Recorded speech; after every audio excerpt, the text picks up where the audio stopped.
Hi guys, welcome back to Web3 School.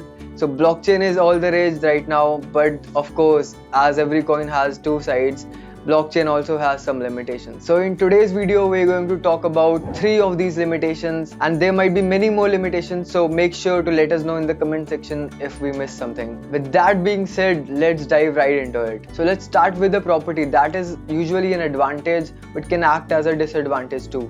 That is immutability. Immutability is a great thing to have when it comes to things like financial systems or supply chain. However, maintaining that immutability is only possible if the nodes themselves are highly secure, honest, and are decentralized enough. So in case a blockchain gets hacked, the data once written cannot be removed or reversed in a straightforward way. So if a huge hack happens on a blockchain, and the changes done needs to be reversed, this process can be very resource and time intensive. Next feature that many people treat as a huge pro but can also be a potential limitation, that are the private keys. Private keys of each wallet are held by the user themselves. This poses a security risk in case someone knows that you have a huge fund amount in your wallet and comes after you. So once they move the funds out of your wallet, it is next to impossible to catch them unless the identity of the thief is already known. So with private keys, the onus of the security comes to the user, and that means the user have to spend time, energy and money